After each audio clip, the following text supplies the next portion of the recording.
Hi, everybody. Thought I would continue our lectures on discrimination, and what I want to talk about now are some of the relevant laws and cases. I found some nice pictures, so I figured instead of looking at my face, maybe I'll use some photos with today's, audio, today's visual, today's video, excuse me. So, we'll have that to look at instead of my face.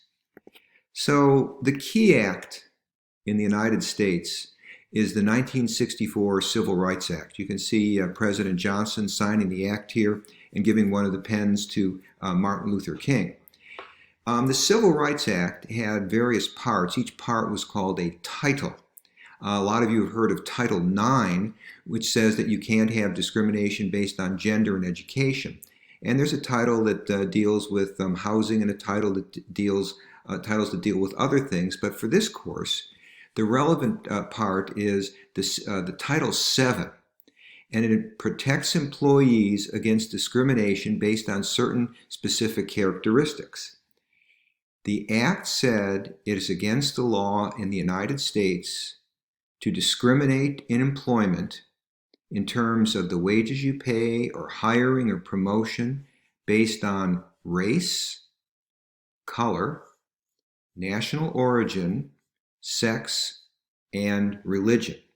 So the law specifically says under federal law you cannot discriminate on these bases. I mentioned in passing before the idea of employment at will. Employment at will, which is generally the law in the United States, says that an employer can fire you for a good reason, a bad reason, or no reason whatsoever. The exceptions to employment at will are discrimination. The legal term is a protected class. So if you fall under any of these categories, they can't fire you based on that reason. Now, they can fire you for performance. They can still hire the best person, but this now limits what employers can do. By the way, we'll talk about a few other limitations on employers, and I would note the other limitation is if you have a contract. I think I mentioned this in class. It's very specific what I could be fired for. Well, the Title VII of the Civil Rights Act dealt with the fact that you can't discriminate based on race, color, religion, sex, or national origin.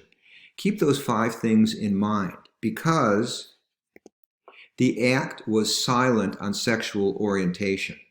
So when the Act was passed, could you be fired if you were gay? The answer was yes, because being gay was not a protected class.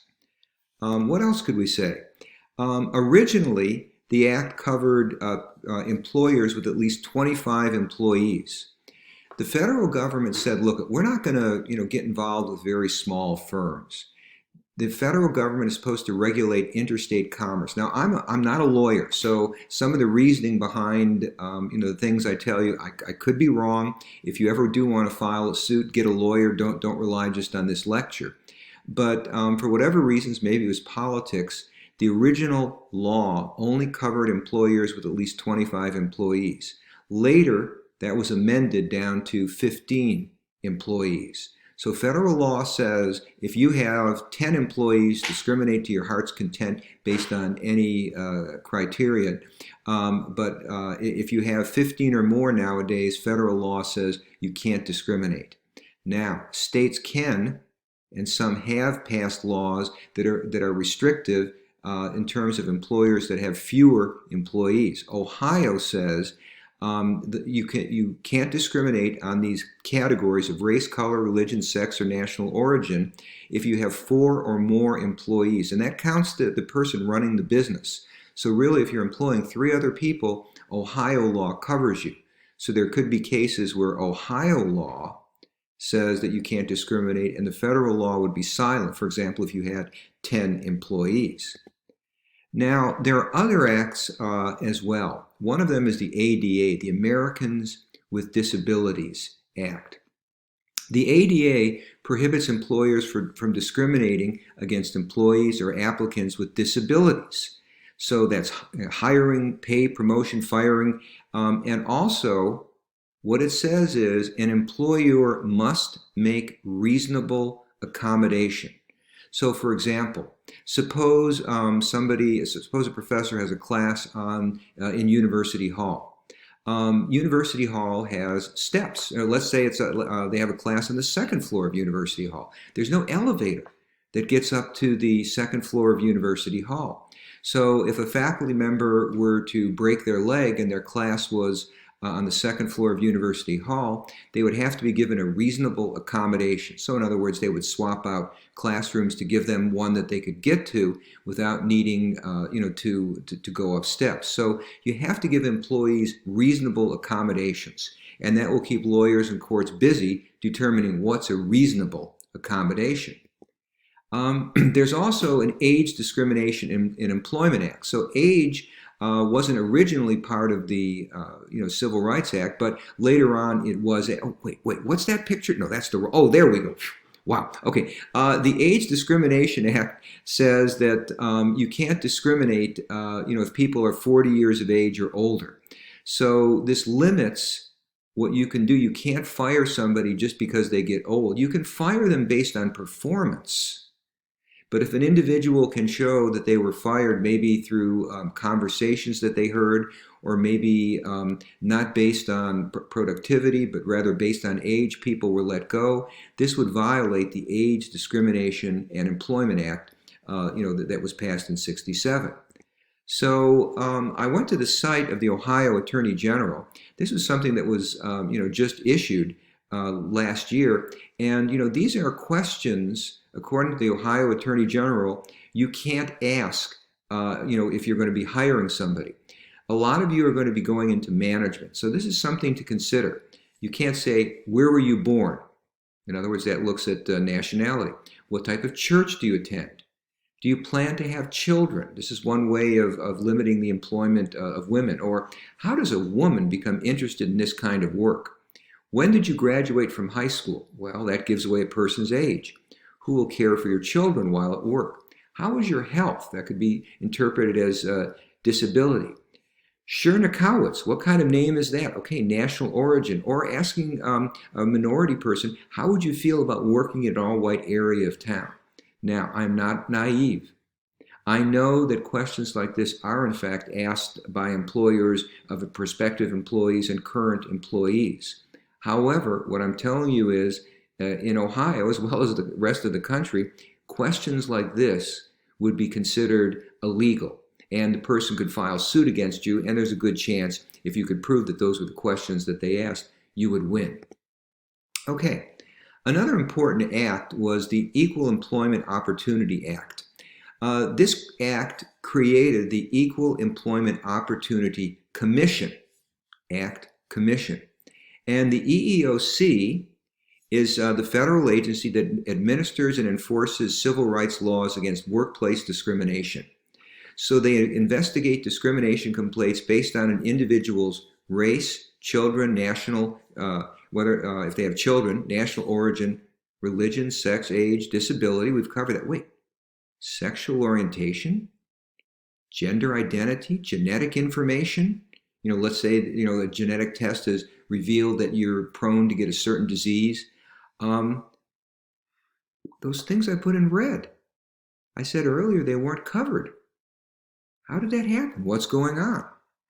Well, it turns out in 2015, the Equal Employment Opportunity Commission that said these were in fact covered under the Civil Rights Act of '64. The EEOC, not Congress, not the President, but the Equal Employment Opportunity Commission, the commissioners are in fact appointed by the President, but they said, hey, their interpretation was that these were covered as sexual discrimination. So even though the law wasn't changed, the interpretation of the law changed. The EEOC, though, arguably has had very limited impact. Budget, Congress, approves the budget. The president, gets involved, and the budget has been stagnant for the last 40 years. As the wages of lawyers have gone up, the result has been they've had to cut staff. There's a large number of complaints, and because of that, there's a backlog. Only about 3% of the people who complain to the EEOC actually prevail and get satisfaction from their employer or prospective employer. So even though this is the main enforcement arm of employment discrimination, I would argue that given the backlog, given the low budget, they really do play a limited role. Now, I do want to touch on one very important case that went in front of the Supreme Court that helped determine how the law was, going to be enforced. This is the best photo I could find of Willie Griggs. Willie was a laborer. He worked for a company in North Carolina called the Duke Power Company. The Duke Power Company had 5 divisions, and he was in a division called the laborers. That was the only one that hired blacks. So laborers were the least skilled. They, were the lowest paid. Well, he wanted to switch divisions after the Civil Rights Act. He said, "You can't force me to stay in the division of laborers. I want a job doing something else." Well, Duke Power said, "Okay, we have 2 requirements. You've got to have a high school diploma, and you have to pass 2 exams." As it turned out, no blacks met these requirements. So you have a situation where a firm has put in 2 requirements to get certain jobs, and no blacks met those requirements. He filed suit under the Civil Rights Act. It went all the way up to the Supreme Court, and the Supreme Court ruled in his favor. They said hiring practice can have, this is the term that's used in the legal literature, disparate. They can have a larger effect, a hiring practice can have a larger impact on blacks instead of whites or women instead of men. But